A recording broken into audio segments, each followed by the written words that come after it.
I know for a fact that there is a conspiracy between the Muslims and the Lincoln Rockwell Nazi and also the Ku Klux Klan. There is a conspiracy. Well, describe this conspiracy. Well, the Ku Klux Klan made a deal, or were trying to make a deal with Elijah Muhammad in 1960 in the home of Jeremiah X, the minister in Atlanta at that time, who had president as the minister in Philadelphia. They were trying to make a deal with him to make available to Elijah Muhammad a county, a size tract of land in Georgia or South Carolina, where Elijah Muhammad could then induce Negroes to migrate and make it appear that his program of a segregated state or separated state was feasible.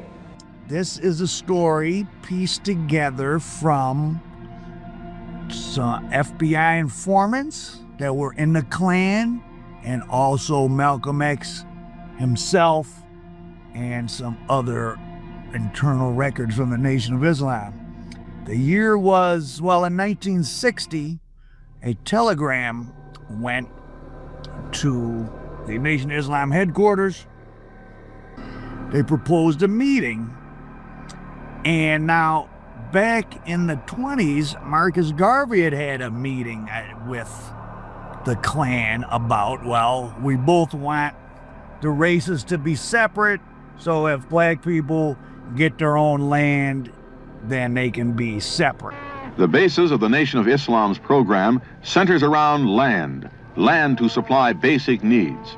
3 hours from Chicago in Cassopolis, Michigan, is a typical Muslim farm operation managed by brother Cornelius X. Williams.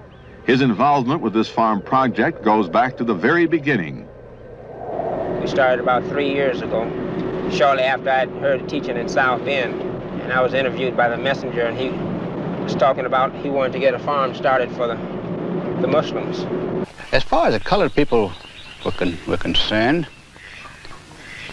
I feel that they were a good bit happier than they are now. They had less in the way of material things.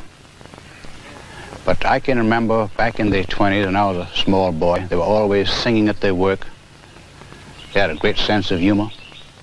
And now today, they just don't seem to care much about that as they used to. Separation, having a separate nation within a nation, which was the Elijah Muhammad's